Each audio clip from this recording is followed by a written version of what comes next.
ভেঙে দিতাম, এবার ভাঙি নেন।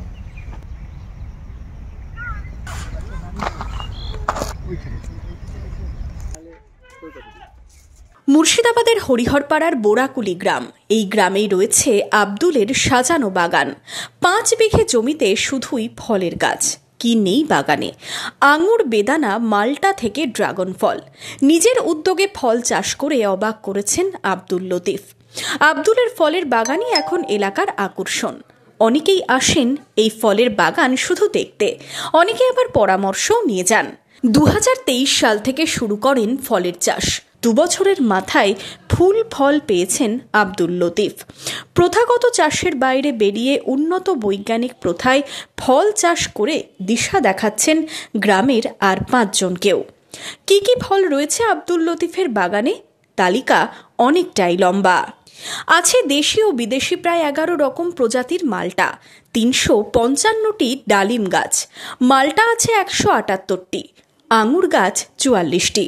এখানেই শেষ নয়, বেদানা, কমলা, ইন্ডিয়ান মোসাম্বি, ড্রাগন ফলের গাছও আছে বাগান জুড়ে। গাছ আর এইগুলো আমরা দাঁড়িয়েছি, এগুলো বাড়িওয়ান। আর কিছু ভ্যারাইটি আছে, আমার 11খানা ভ্যারাইটি আছে।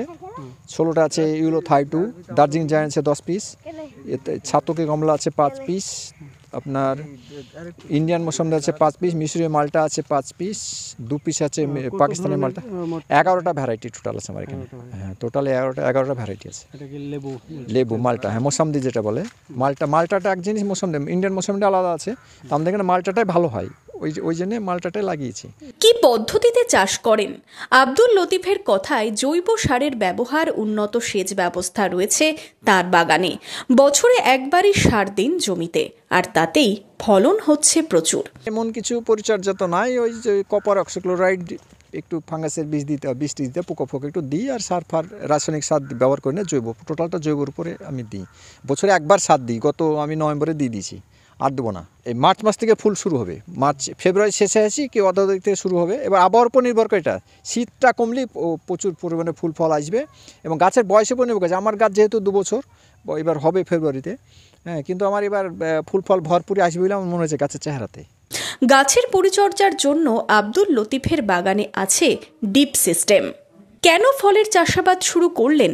যখন গতানুগতিক চাষের দিকে খুব একটা লাভজনক হচ্ছে না চাষির, সেই জন্যে এখন এইটাই দেখলাম নতুন ধরনের একটা আবাদ, এবং ভালোও লাগছে করতে। বাগানে অনেক লোকজন আসছে, দেখেও ভালো লাগছে, নিজেও ভালো লাগে, বাগান ঘুরে বাগান থেকে যেতে ইচ্ছে হয় না। এখন বিভিন্ন জায়গা থেকে উৎসাহী চাষিরাও আসছেন এখানে, নিচ্ছেন চাষের পরামর্শ। আব্দুল লতিফের সাথেই সাহস করে ড্রাগন, মাল্টা ফল চাষ করছেন তার পরিবারের সদস্যরাও। নতুনত্ব এটা এমনি ভালোও লাগছে আর কি। হ্যাঁ, বাগানে আসলে আর যেতে মন যাবে না।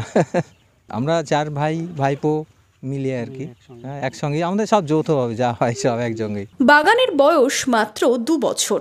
এই 2 বছরেই সবুজ সতেজ গাছ দেখে শান্তি পান আব্দুল। বলছেন এবছরও ফুলে ফলে ভরে উঠবে গাছ, আশায় রয়েছেন তিনি। ফুল ফল ভরপুরে আসবে বলে আমার মনে হচ্ছে গাছের চেহারাতে। আগে ফল পেয়েছেন? হ্যাঁ, আগে 400 পিস মতো পেয়েছিলাম, অল্প, 1 বছর গাছ তো আমার লাগিয়ে 2 মাসের মাথায় ফুল এসেছিল। সেই গাছ থেকে ফল 400 পিস পেয়েছিলাম। গতানুগতিক চাষের বাইরে বেরিয়ে অন্যরকম চাষে পা বাড়িয়েছেন আব্দুল লতিফ। দিশা দেখাচ্ছেন অন্যান্য চাষিদেরকেও। হরিহরপাড়া থেকে মামিনুল ইসলামের রিপোর্ট, ইমাজিন কমিউনিটি মিডিয়া।